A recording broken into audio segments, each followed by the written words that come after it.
So today we are going to study our second part of the interview. इसमें हम देखेंगे कि एक लाइव इंटरव्यू में किस प्रकार से प्रश्न होते हैं, कैसे इंटरव्यूई जवाब देते हैं, कौन इंटरव्यूअर होता है, कौन इंटरव्यूई होता है, और इसमें हम जानेंगे कुछ लिंकर्स और सिग्नलर्स के बारे में कि हम लिंकर्स का अर्थ होता है जब इंटरव्यूअर अपने प्रश्न को इंटरव्यूई के उत्तर के साथ जोड़ता है, बात में गैप को रोकने के लिए इसका इस्तेमाल किया जाता है। और सिग्नलर्स हम अपनी बातों में को सामने वाली के बातों से जोड़ने के लिए जिसका इस्तेमाल करते हैं। तो हम इन सब चीजों का इस्तेमाल इस लाइव इंटरव्यू में, जिसे आज हम पढ़ने जा रहे हैं, में देखेंगे। So what says the part 2? I am a professor who writes novels on Sundays, Umberto Eco। ये अम्बर्टो इको का एक कोट है जिसमें उन्होंने कहा है, आई एम अ प्रोफेसर, मैं एक प्रोफेसर हूं जो सिर्फ संडेज को नॉवेल लिखता है। बड़ी गहरी बात उन्होंने इस कोट में कही है कि वो एक स्पेशलाइज्ड नॉवेलिस्ट नहीं है। He didn't take him as a specialized novelist, but the irony is that, पर विडंबना यह हुई कि he got his popularity with one novel। So उसी चीज के लिए आपका यहाँ पर एक इंटरव्यू मुकुंद पद्मनाभन जी द्वारा उनका लिया गया है। The following is an extract from an interview of Umberto Eco. The interviewer is Mukund Padmanabhan from The Hindu। ये जो आप अभी पढ़ने जा रहे हैं आगे is an extract, यह सार है। एक्सट्रैक्ट जो उम्बर्टो इको का इंटरव्यू मुकुंद पद्मनाभन जी ने लिया था, उसका यह एक सार मात्र है। मुकुंद पद्मनाभन कौन थे? The interviewer. Interviewer means interview लेने वाला, साक्षात्कार लेने वाला is called interviewer, and Mukund Padmanabhan is interview here. Who is Mukund Padmanabhan? Mukund Padmanabhan he is from the Hindu.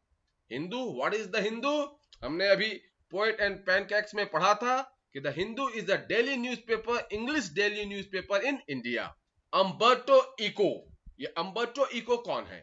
A professor at the university of bologna in Italy, had already acquired a formidable reputation as a scholar for his ideas on semiotics, the study of science, literary interpretations and medieval aesthetics before he turned to writing fictions। Umberto Eco कौन है? A professor, एक professor है जो कि university of bologna Italy के हैं। Had already acquired a formidable reputation as a scholar, जिन्हें पहले से ही एक दुर्जेय प्रतिष्ठा प्राप्त है एक विद्वान के रूप में। किस चीज के लिए? For his ideas on semiotics. Semiotics जो कि द साइन ऑफ स्टडीज, हम संकेतों को जो पढ़ते हैं, द साइन ऑफ स्टडीज, उसमें उनके विचारों के लिए, लिटरेरी इंटरप्रिटेशंस उनकी साहित्यिक व्याख्याओं के लिए, एंड मेडिएवल एस्थेटिक्स, मध्ययुगीन सौंदर्य शास्त्र के लिए। Before he turn to writing fictions, यह प्रतिष्ठा उन्हें कब प्राप्त कर ली थी? उन्होंने जब फिक्शन लिखना शुरू किया। Turn to write fictions, fictions means काल्पनिक कथाएं।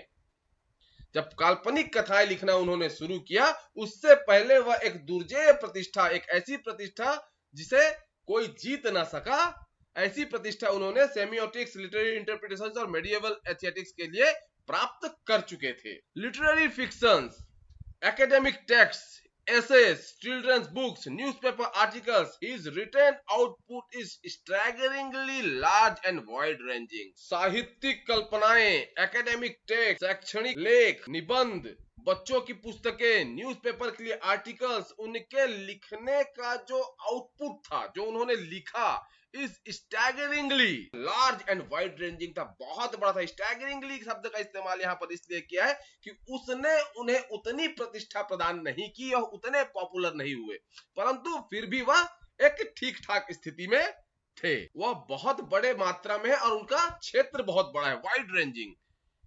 इन 1980 में he acquired the equivalent of intellectual superstardom with the publication of The Name of the Rose, which sold more than 10 million copies.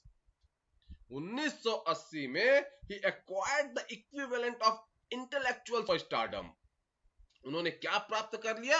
Intellectual, बौद्धिक सुपरस्टारडम, बौद्धिक superstar बन गए वो। Superstar मतलब सबसे प्रतिष्ठित अभिनेता होता है, जो हम उसे सुपरस्टार बोलते हैं, जैसे अमिताभ बच्चन, तो वह बुद्धि के अमिताभ बच्चन के बराबर बन गए विद द पब्लिकेशन ऑफ, किसके साथ?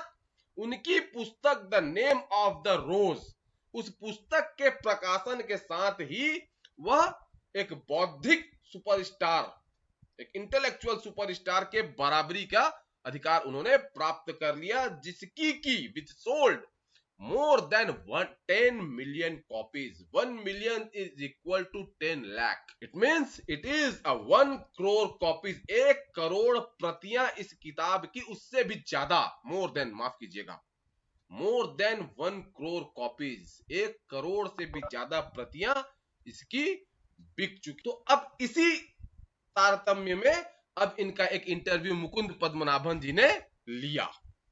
मुकुंद, ध्यान दीजिएगा, लिंकर सिग्निफायर्स को मैं आपको बताते जाऊंगा, आप इसे ध्यान से देखिएगा और पूछने वाले का तरीका और बताने वाले के तरीके में थोड़ा सा ध्यान रखिएगा। Mukund, the English novelist and academic David Lodge once remarked, I can't understand how one man can do all the things he, Eco, does. Mukund Anand पूछते हैं, तो एक इंग्लिश नॉवेलिस्ट और एक शैक्षणिक व्यक्ति है डेविड लॉन्च, वंस रिमार्क, एक बार इस बात को चिन्हांकित किए, आई कांट अंडरस्टैंड, वह कहते हैं कि मैं समझ नहीं सकता कि कैसे एक आदमी इतनी सारी चीजें ही, यहां पे ही उन्होंने इको के लिए कहा है, इतनी सारी चीजें कर सकता है। यह प्रश्न मुकुंद आनंद ने उम्बर्टो इको के लिए रखा। Umberto Eco, may be I give the impression of doing many things, but in the end I am convinced I am always doing the same thing. Umberto Eco क्या बोलते हैं? मे बी, हो सकता है, I give the impression, मैं ऐसी छवि देता हूं कि मैं बहुत सारी चीजें करता हूं, but in the end, पर अंत में, यहां पर देखिए, I am convinced, I am always, the repetition of I am है, this is also a linker, हम यहां पर अपने शब्दों को लिंक कर रहे हैं। यहां पे पहला आई एम, दूसरे आई एम का प्रोनाउन ही है, reference pronoun. I am convinced, मैं इस बात से संतुष्ट हूं, I am always doing the same thing, मैं तो एक ही चीज कर रहा था, हमेशा से एक ही चीज कर रहा था। Mukund Anand, sorry, Mukund Padmanabhan, which is, फिर यहां पर देखिए, विच इज अ प्रोनाउन, यहां पे इसका नाउन क्या है? That thing, that same thing, जो उम्बर्टो इको ने कहा कि I am doing the same thing, उसके लिए एज अ प्रोनाउन यहां पे विच का इस्तेमाल किया उन्होंने, that is also a linker. Which is, कौन सा चीज? Umberto Eco, now that is more difficult to explain, again the use of that here, यहां पर दैट, फिर एक रेफरेंस प्रोनाउन है जो किसके लिए इस्तेमाल हुआ है, फिर वही सेम थिंग जिसके लिए मुकुंद आनंद ने विच का इस्तेमाल किया, और अब उम्बर्टो इको उसे दैट बोलते हैं। Now that is more difficult to explain. अरे अब ये थोड़ा इसका वर्णन कर पाना कठिन है। दैट, इसका, किसका? The same thing which he is doing. Sorry, okay, I have some philosophical interests and I pursue through my academic work and my novels. मुझे कुछ दार्शनिक रुचियां भी हैं, and I pursue them, और मैं इन्हें बढ़ावा देता हूं through my academic works and my novels. मैं अपने शैक्षणिक कार्यों और अपने निबंधों के माध्यम से इन्हें बढ़ावा देता हूं, pursue them, आगे बढ़ाता हूं। Even my books for children, और यहां तक कि देखिए, मेरी जो बच्चों की किताब होती है, are about non violence and peace. वह किसके लिए है? उसमें भी आप देखेंगे कि उसमें भी अहिंसा और शांति का ही के बारे में ही आपको मिलेगा। डॉट्स है, सिग्नलर, यू सी, देखिए, the same bunch of ethical philosophical interest, आप उसमें देखेंगे, बोलते हैं, आगे के शब्दों को जोड़ने के लिए उन्होंने उस डॉट का इस्तेमाल किया है। यू सी, देखिए, the same bunch of ethical philosophical interest, आपको वही नैतिक और दार्शनिक रुचियों का एक गट्ठा वहां पर आपको देखने को मिलेगा। और उसके बाद कहते हैं and then I have a secret, और फिर मेरे पास एक राज भी है।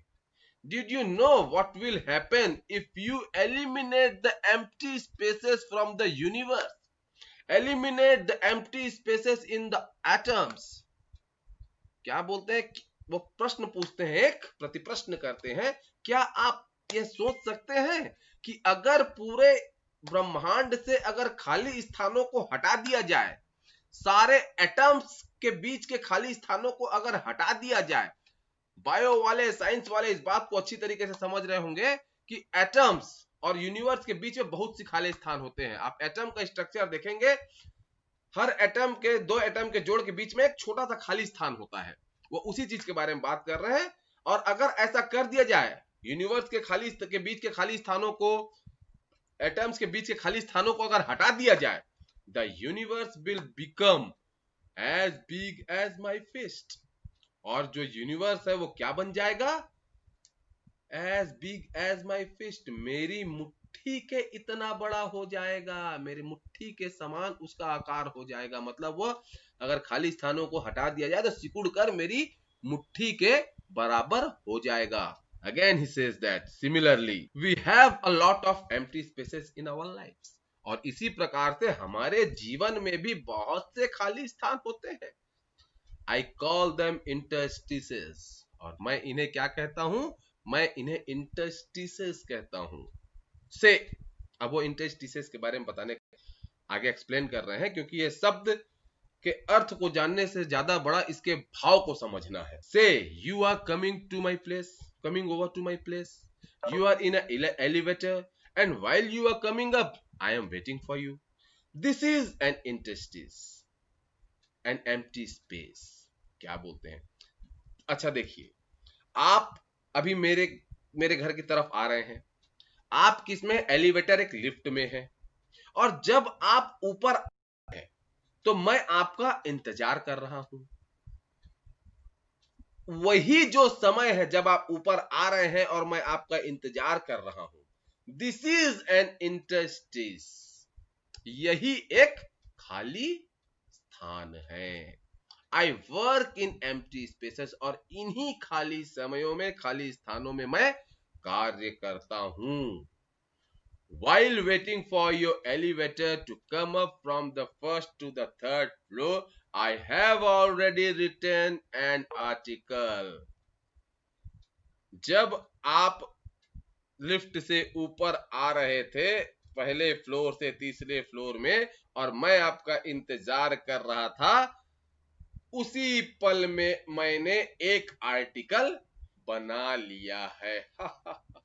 और वह हंसते हैं। मुकुंद बोलते हैं फिर, Mukund, not everyone can do that, of course. Again the use of linker here. That, what is that? That is used as a pronoun for what he had did in the empty times. Not everyone can do that. हर कोई ये नहीं कर सकता, क्या नहीं कर सकता, ये वही काम जो अम्बर्टो इको ने किया, खाली समय का इस्तेमाल करना। तो यहाँ पे उसी संज्ञा को यहाँ पे दैट के सर्वनाम के रूप में रखा गया है। Not everyone can do that, of course, हर कोई है ऐसा नहीं कर सकता। योर नॉन फिक्शनल राइटिंग्स, आपकी जो गैर काल्पनिक लेख होते हैं, your scholarly work has a certain playful and personal qualities about it, उसमें बहुत से प्लेफुल और व्यक्तिगत गुण होते हैं। It is mark departure from a regular academic style, और ये जो रेगुलर आमतौर पर जो शैक्षणिक लेख लिखे जाते हैं, शैक्षणिक तरीके होते हैं, उनसे थोड़ा अलग है। मार्क डिपार्चर, थोड़ा अलग होना। Which is invariably depersonalized and often dry and boring. Which is invariably मतलब बिना बदले हुए, जिसमें कोई बदलाव नहीं होता, इनवेरिएबल जो बदलता नहीं है। Depersonalize and often dry and boring, depersonalize जिसमें व्यक्ति कुछ भी नहीं है, and often dry and boring जो आमतौर की जो शैक्षणिक लेख होते हैं वह बहुत ही एक समान के होते हैं, जिसमें कुछ भी व्यक्तिगत नहीं होता, और वो बड़े ही सूखे से और उदासीन होते हैं, बड़े बोरिंग होते हैं। उसके बाद मुकुंद पूछते हैं, have you consciously adopted an informal approach or is it something that just came naturally to you? तो वो पूछते हैं, क्या आपके पास ये जो इनफॉर्मल अप्रोच जो आया, ये जो तरीका आपने इस्तेमाल किया है, वह कॉन्शियसली आपने बहुत सोच समझकर इसे अपनाया, कॉन्शियसली अडॉप्टेड, सोच समझकर अपनाया, और इज इट समथिंग, और यह कहीं कुछ ऐसा है that just came naturally to you, जो तो आपके पास स्वाभाविक तौर पर आ गया?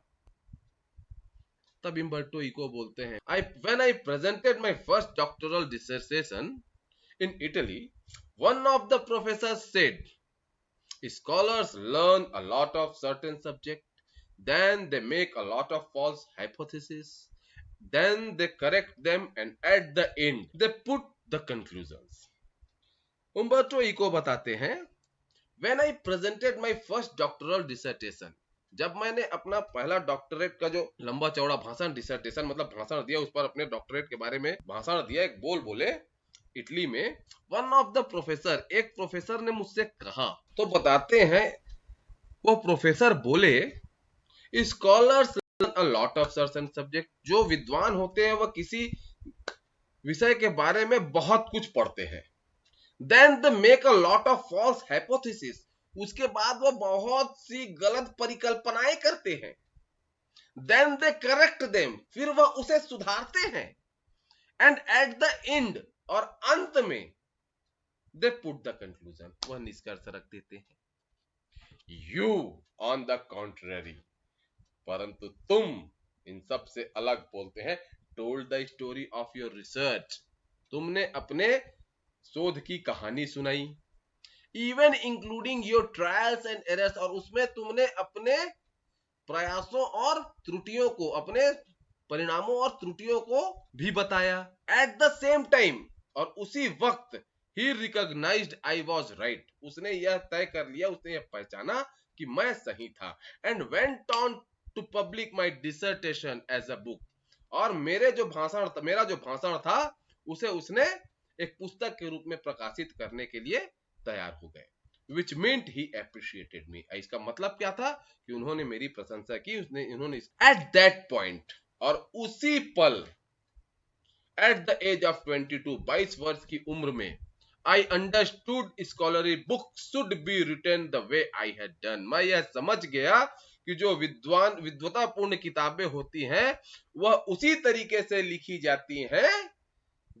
जानी चाहिए जिस प्रकार से मैंने, by telling the story of the research, इस प्रकार से अपने रिसर्च की कहानी को बताते हुए।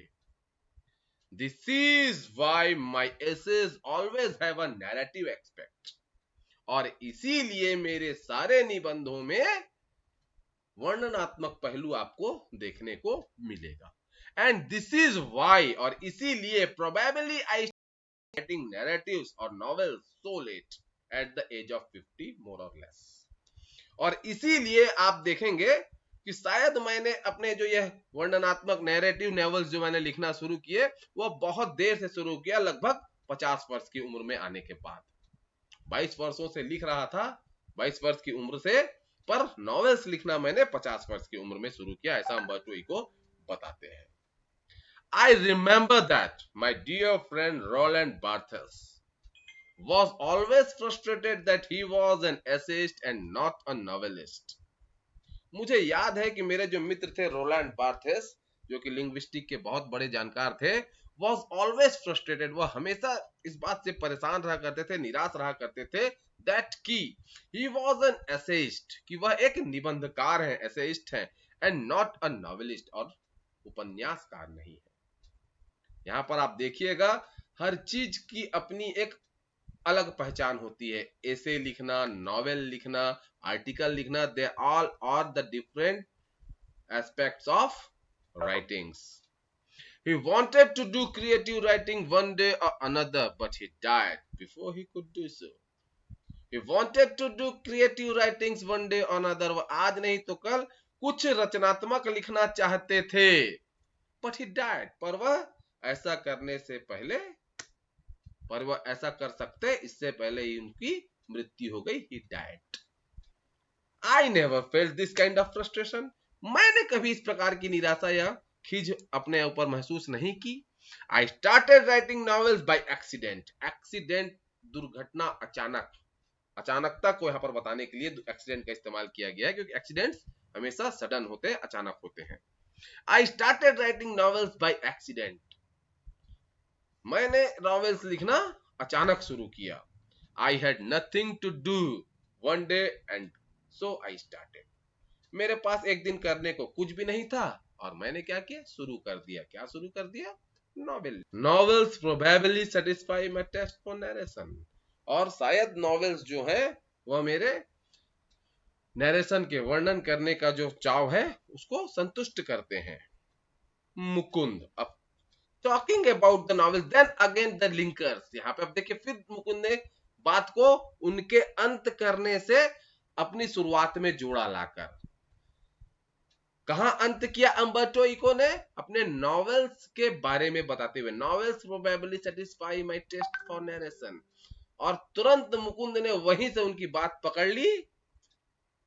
Talking about novels, yes yes yes, अब हम नॉवेल के बारे में बात करते हैं। From being a famous academic you went on to becoming spectacularly famous after the publication of The Name of the Rose. From being a famous academic, आप एक बहुत ही प्रसिद्ध शैक्षणिक व्यक्ति हैं।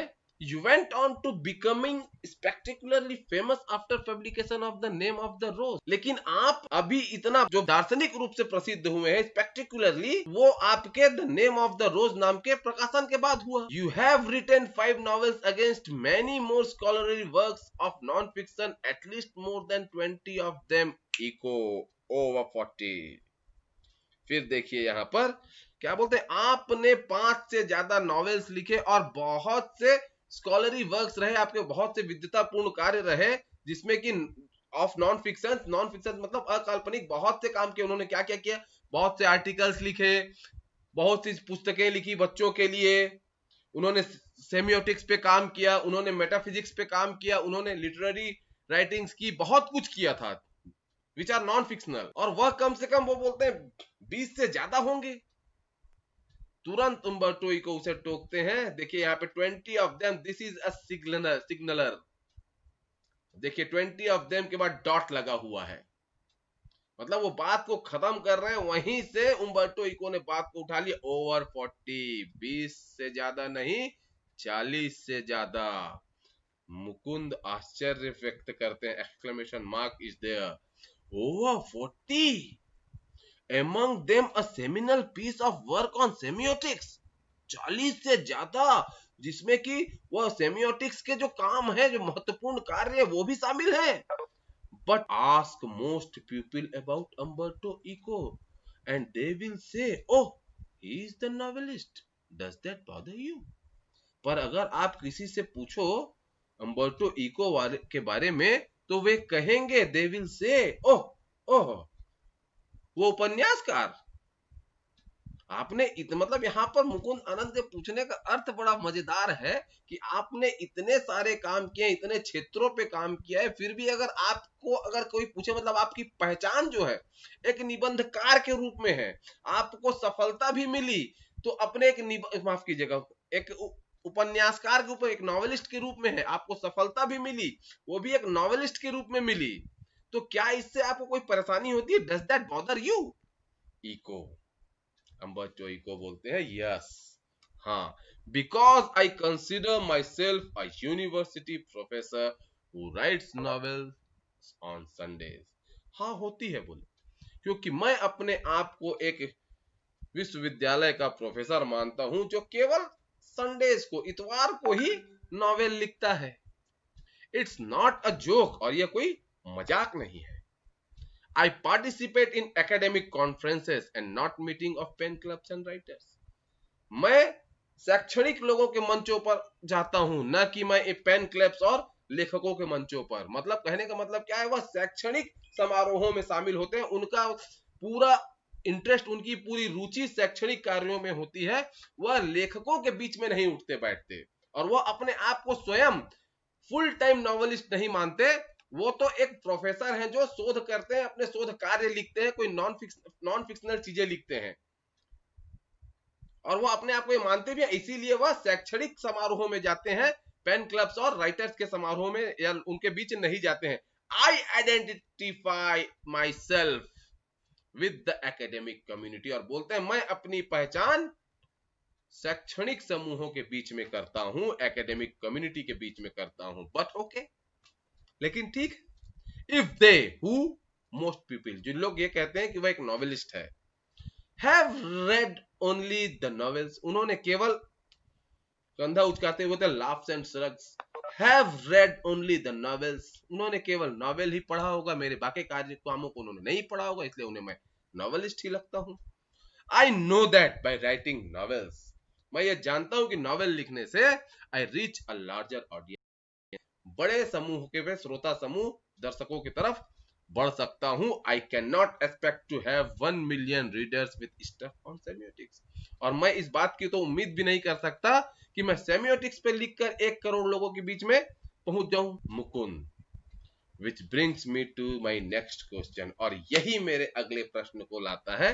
अब मुकुंद फिर से उनके बात को जोड़ते हुए आगे बढ़ते हैं।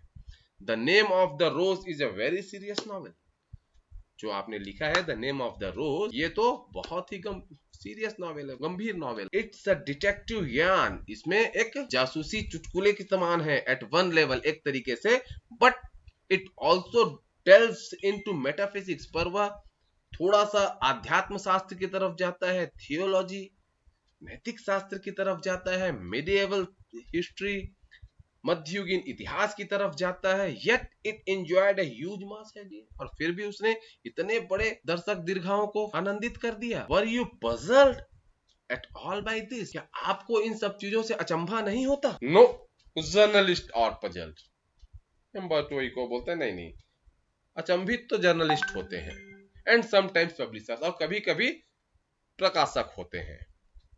And this is because journalists and publishers believe that, और इसीलिए ये जर्नलिस्ट और पब्लिशर्स क्या समझते हैं? People like trash and don't like difficult reading experiences, वो पीपल्स को ट्रैक्स की तरह समझते हैं और डिफिकल्ट रीडिंग एक्सपीरियंस को वह पसंद नहीं करते, मतलब कठिन पढ़ाई को, मतलब कोई ऐसी चीज जिसे पढ़ने और समझने में कठिनाई हो, उसे पढ़ना वह, उसका अनुभव प्राप्त करना वह नहीं पसंद करते। कंसीडर, अब देखिए इसी मामले में देखिए, there are 6 billion peoples on this planet, इस पूरे पृथ्वी में 600 करोड़ से ज्यादा लोग हैं।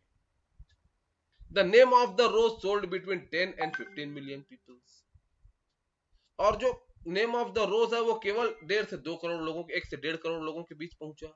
सो इन अ वे, सो इस तरीके से अगर देखा जाए, I reached only a small percentage of readers, मैं तो केवल बहुत छोटे से प्रतिशत में पहुंच पाया लेखक पाठकों के, मतलब पाठकों का बहुत छोटा समूह ही मेरे नॉवेल को पढ़ा।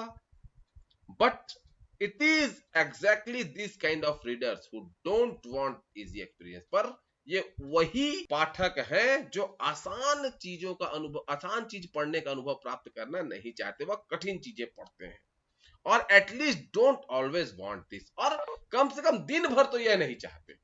कहने का मतलब है वो कठिन चीजें पढ़ना चाहते हैं, वो चाहते हैं कि हम कुछ टेरिफिक पढ़ें, पर दिन भर वो यह काम नहीं करना चाहते। आई माई सेल्फ, वो बताते हैं, मैं खुद एट 9 आफ्टर डिनर, मैं रात को 9 बजे के बाद, डिनर के बाद वॉच टेलीविजन, टीवी देखता हूं, और मियामी वाइस और इमरजेंसी रूम जैसे चीजों को देखकर मजा लेता हूं। I enjoy it, I need it, मुझे इसकी जरूरत भी है, बट नॉट ऑल डे, लेकिन मैं दिन भर ये काम नहीं करता। अब अच्छा लगता है इसका मतलब दिन भर नहीं करता। वैसे ही कुछ लोग हैं जो डिफिकल्ट रीडिंग का अनुभव लेना पसंद करते हैं, पर वह भी ये दिन भर नहीं करते ना। Mukund, could the huge success of the novel have anything to do with the fact that it deal with a period of medieval history? That, फिर देखिए यहाँ पे एक सिग्नल दिया है, could the huge success of the novel have anything to do with the fact that it deal with a period of medieval history? क्या आप ये बता सकते हैं कि आपकी ये जो सफलता है इस नॉवेल की, इसका आपके जो मध्ययुगीन इतिहास के साथ जो आप चर्चा कर रहे हैं, इससे कुछ लेना देना है? अपने जो मध्ययुगीन इतिहास का अपने नॉवेल में उल्लेख किया है, क्या आप इसीलिए इतने बड़े समूह तक पहुंच पाए? और यहाँ पे डॉट डाल के फिर सिग्नल दिया है उन्होंने, आगे की बात को लिंक करने के लिए रखा है। वहां पे ही देखिए, वहीं से जहां से उन्होंने छोड़ा मुकुंद आनंद ने, वहीं से अम्बर्टो इको ने पकड़ लिया। दैट्स पॉसिबल, पॉसिबल दैट उन्होंने की हिस्ट्री जो अब वो कुछ बताना चाहते थे तो बोलते हैं आप जो बताना चाहते हैं हो सकता है वो सही हो, that's possible. But let me tell you another story, पर मैं आपको एक दूसरी कहानी भी सुनाना चाहता हूं। Because I often tell stories like a Chinese wise man, क्योंकि अक्सर मैं चाइनीज वाइज मैन की तरह कहानियां सुनाया करता हूं। मेरी आदत है हर चीज में कहानी सुनाने की। Because sorry my American publisher said, मेरी जो अमेरिकन पब्लिशर है, मेरे जो अमेरिका में पुस्तकें प्रकाशित करती हैं, वह बोली said while she loved me, sorry माफ कीजिएगा, while she loved my book, जब वो मेरे पुस्तकों को पसंद किया करती हैं, she didn't expect to sell more than 3,000 copies in a country where nobody has seen a cathedral or studies Latin। ठीक है, मुझे आपकी किताब पसंद तो बहुत आई, लेकिन मैं आपको बता दूं कि मैं 3,000 कॉपी से ज्यादा यहाँ पर बिकने का उम्मीद नहीं करती, ऐसे देश में जहां लोग कैथेड्रल मतलब बड़े चर्च, मतलब धार्मिक नहीं है, चर्च वगैरह में नहीं जाते, और स्टडीज लैटिन, और लैटिन का तो बिल्कुल भी ज्ञान नहीं रखते।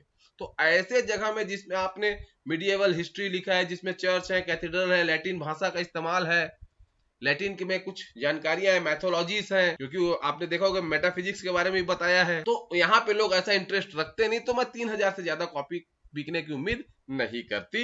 सो I was given an advance for 3,000 copies, तो मुझे 3,000 कॉपी का ही एडवांस दिया गया।